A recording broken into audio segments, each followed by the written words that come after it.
Thank you for joining us for another Hagley History Hangout. My name is Gregory Hargreaves, Assistant Director of the Center for the History of Business, Technology, and Society at the Hagley Museum and Library in Wilmington, Delaware. Now, during these history hangouts, we like to bring you some of the terrific work being done by folks who have used the historical collections held in the Hagley Library, especially scholars who have received support from the Hagley Center in the form of research grants and fellowships of different kinds. One such scholar joins me today. Leo Garofalo is Virginia Eason Weinmann 1951 Professor of History at Connecticut College. Leo, thanks for joining me today. Thank you so much. It's a pleasure. Oh, you're very welcome. Let's start by painting with broad strokes, so to speak. What is it you're researching and writing about at the moment?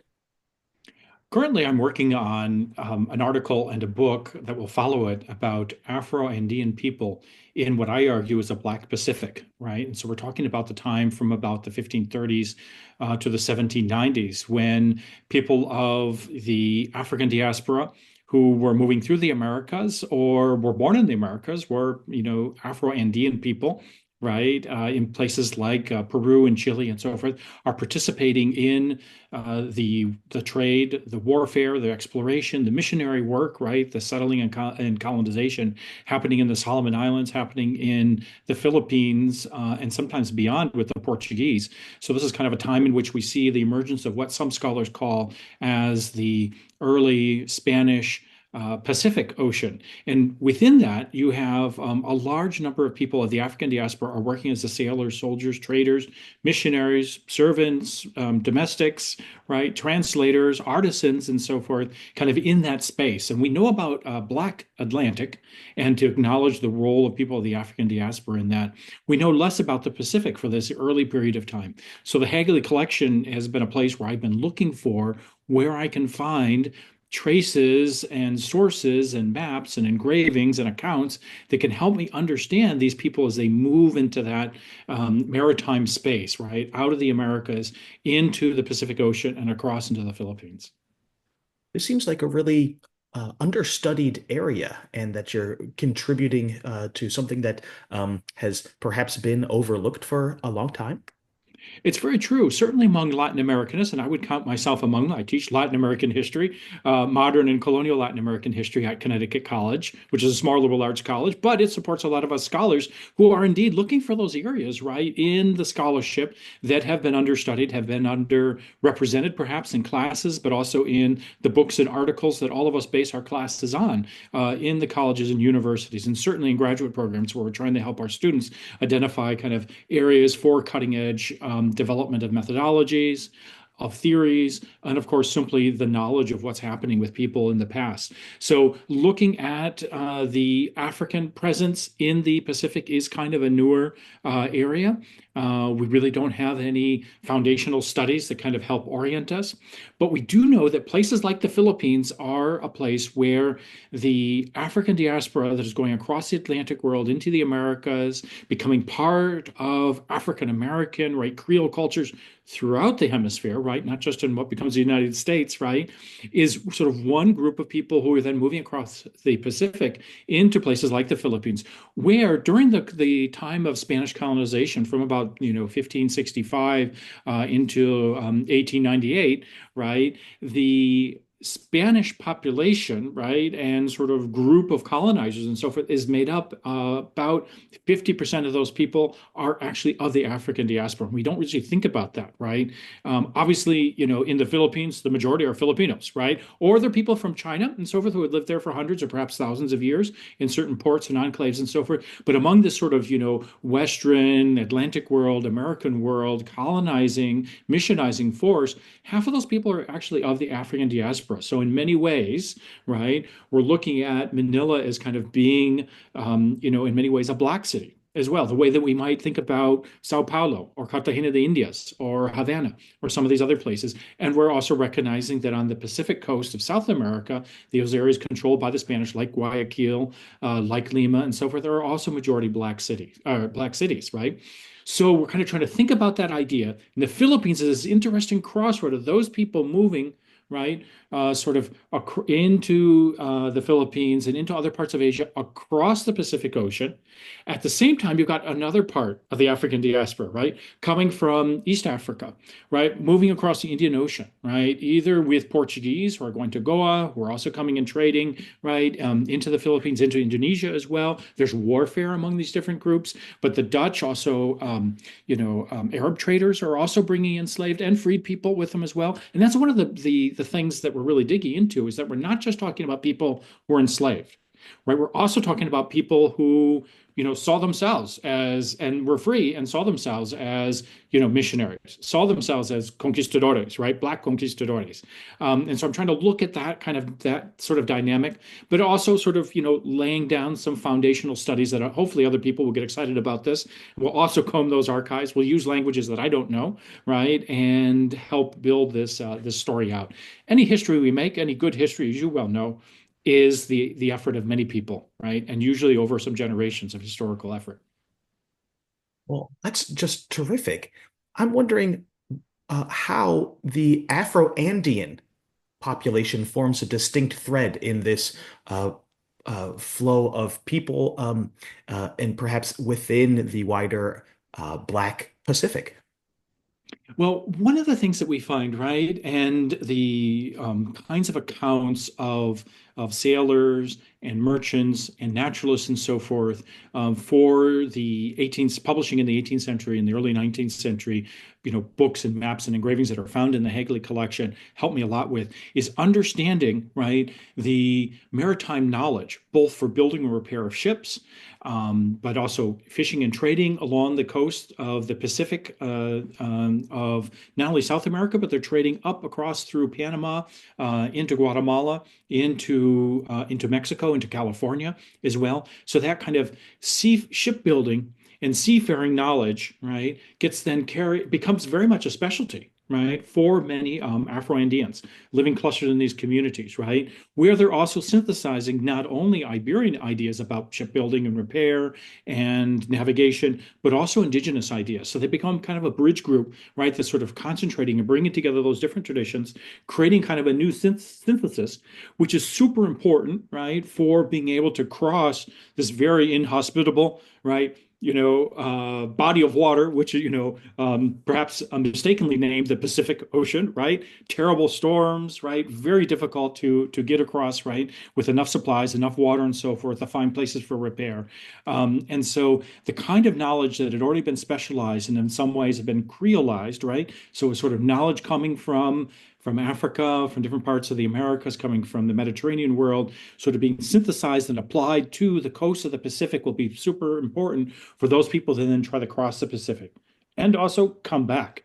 Right. And that was sort of like there was two major journeys, right, involved in that. So figuring out what those routes were, what the currents were like, what the islands were like, what the resources were like, timber, tar for caulking, all of those kinds of things, right? How those would come together for shipbuilding and repair on both sides of the Pacific is something that can be traced using these, right? Sort of moving back in time from these 18th century, 19th century readings and writings into this earlier period. And often one of the things I find is that a lot of the routes that are used in the 1530s, 1540s, 1560s, 1570s until sort of Acapulco to Manila and back becomes the sort of standard route that the Spanish used. A lot of those routes fall into disuse. A lot of those ports, a lot of those islands, a lot of those watering places, right, and resupply centers fall into disuse among people coming from the Americas, right, into Asia, until we get to the late 18th century and the 19th century again. And so sometimes for me to be able to get deeper descriptions, to get sketches of actual harbors and so forth, I have to use these later writings to kind of go back and reconstruct those routes and those places that kind of fell out of the descriptions in the 17th century, in the first half of the 18th century. So it's kind of an interesting juxtaposition, what we call in anthropology kind of an upstreaming, right? So I'm taking something that's downstream in time and kind of moving back upstream, moving back in time to see if I can do some of this reconstruction. That's fascinating. Well, I'd like to hear a little bit more about what it was that you came to Hagley to find and what it was you looked at once you were here. So, among the kinds of accounts I was interested in were those accounts that were written by people who might have been working as whalers.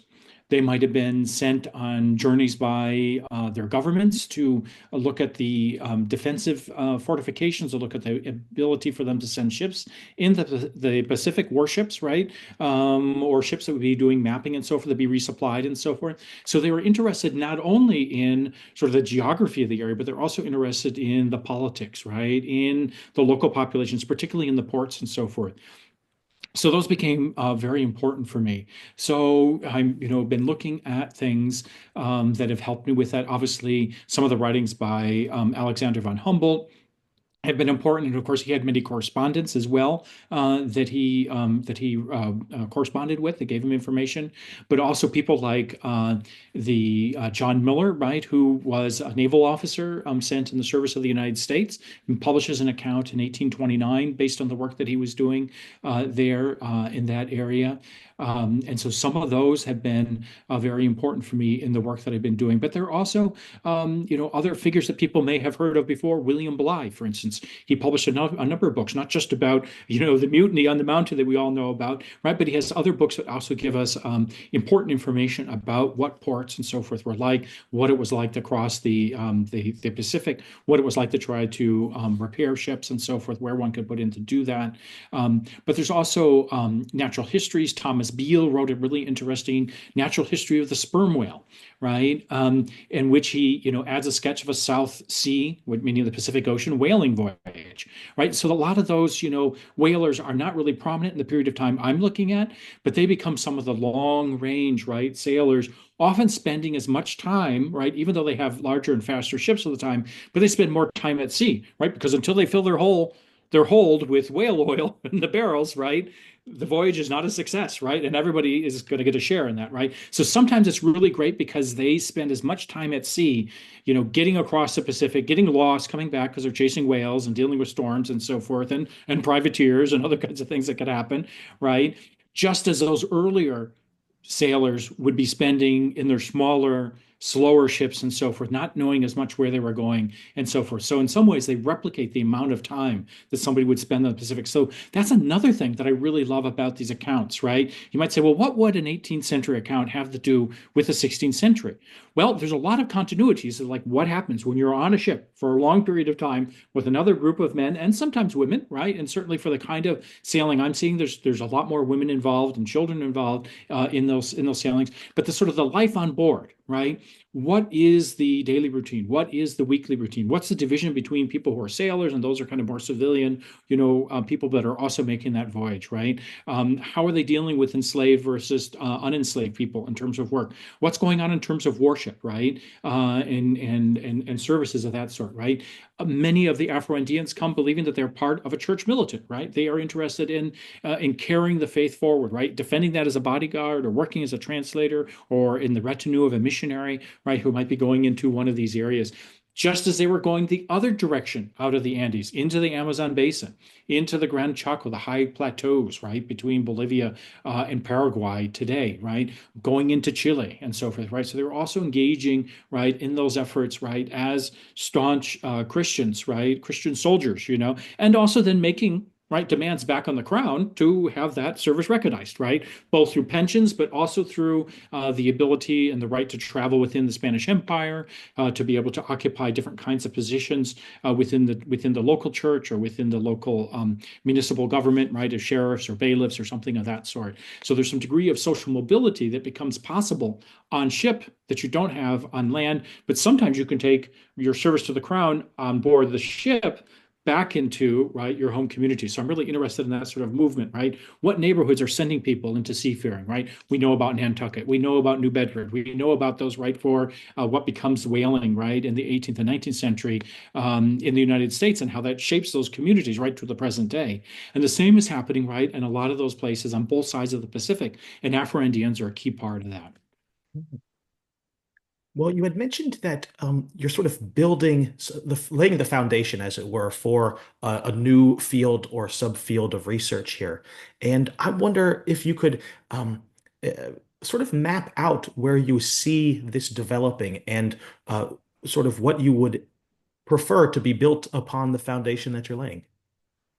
Well, I think one thing that would be really fabulous, right, is for people to continue to develop the methodologies that we've been using, right, over the last 4 or 5, decades to try to get at voice in Afro-Latino or Afro-Latin American or Afro-Andean voice and beyond voice, right, where people are sort of expressing themselves, but also subjectivity, motives, right, ideas, feelings. What are these sort of cultural ideas that people are pulling upon and then articulating their use, right, of this in this sort of this construction of these new kinds of people, these new kinds of neighborhoods, and these new kinds of worlds in some ways stitched together, right? So I would love to see new methodologies being developed that are appropriate, right, for this Afro-Andean Pacific world, right, and maybe a Black Pacific that would help us get beyond some of the obstacles of the fact that a lot of people didn't leave their own records. We don't have a lot of memoirs and so forth, right? We don't have a lot of kind of direct accounts. So one, it's hard to find your way to voice, and even harder to speculate about what might be subjectivity. And so I'm hoping that, future historians and cultural anthropologists and experts in literature studies and cultural studies and so forth will be able to build upon the fact that, okay, so there are people here in these places. Here's some of the chronology. Here are some of the sources and so forth. And then we'll dig deeper into those same sources, find other sources like them, but read them differently and develop those theories and methodologies. I mean, it takes so long just to find the traces in the archives for these smaller, less well known or represented or able to represent themselves, right? Groups of people in movement. That it's hard to also then spend enough time to develop new theories. So I'd love to see methodologies developed that could give rise to new theories, right? That could help us with those big questions because we're always asking about voice and subjectivity, right? And that could be applied anywhere, right? So I think that's one of the beauties of that kind of theoretical work. I think that would be great. Another would be, people who have the ability to work with, together the Chinese, the Japanese, the Portuguese, the Dutch sources together, right? To bring that language and cultural knowledge, right? And historical understandings, right? That often gets siloed and separated within the US Academy and a lot of academies, right? Where you're not going to necessarily have those people who are expert in the languages they need for the Luso-Brazilian world to be able to bring that together with the study of different parts of Asia, right? And so it'd be great to see people who are able to do archival work and work with sources, right? That bridge some of these separations that we have, right? Things that I don't necessarily have, right? Within my toolkit. So I'd love to see other people coming in and being able to do more of that.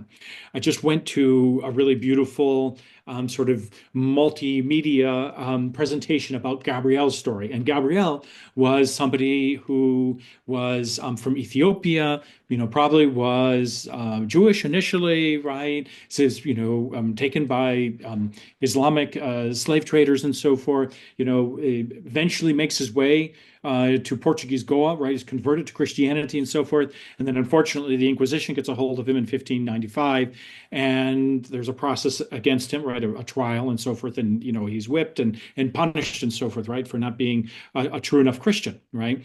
And so, I'd love to see people who could also work with those kinds of folks, right? That are kind of moving through, right? And it's really beautiful to see what people who don't have to be entirely tethered, right, to the historical record could do with something like that, right? This was an interpretation through voice performance, through music, through shadow puppetry and so forth. A really kind of a beautiful display of what somebody was able to do with a case that somebody else had read and transcribed and made known from the archives of the Inquisition that had been, archives that were, initially written down in Goa in India, but then sent back to Portugal, to Lisbon in Portugal. And so finding people who are able to kind of bridge those different areas, as Gabriel once did in his lifetime, I think would be beautiful. So bringing in, right, that Indian Ocean history, right, as well into our understanding of the Philippines, our understanding of what happens with the Pacific in the 16th and 17th century would be something else that I would really welcome and look forward to people using to sort of build on this basis. And oftentimes it just takes one article or it takes a couple of sources and then a graduate student gets excited about it, right? Or a professor puts it on a syllabus and somebody eventually decides that they're going to expand that and see what's there. And so I'm hoping that those are some of the kinds of foundations that we can set with this kind of work. Well, Leo, it's a terrific project and genuinely fascinating. So thank you for sharing it with us. And I look forward to reading the book when you're all done. Well, absolutely. I so much appreciate the opportunity to share with your listeners some of the great work that can be done, and also to suggest that they also take a look at what's in the Hagley Library collection. It's really quite remarkable, and I'm looking forward to going back to look at other things completely different that I discovered when I was there. And I think that's one of the beauties of doing research. Attempts to sell opium and market opium in Peru that were rejected by Peruvians, that was being promoted by some of the pharmaceutical companies that whose papers are collected in the Hagley collection, right? Different kinds of enclave industry that was taking place, right, along the Pacific coast that's documented in photographs, right? So what a beautiful set of photographic images and so forth. I've been using them in my class this semester, and I really look forward to them getting incorporated into some of the modern Latin American history textbooks that I'm using. Well, thank you for saying that, Leo, and we support return visits, so be sure to stay in touch. I will. Thank you so much. And for the audience, if you would like more Hagley History Hangouts, more information on the Center for the History of Business, Technology, and Society at the Hagley Museum and Library, join us online. You can visit hagley.org. That's HAGLEY.org. Don't be a stranger.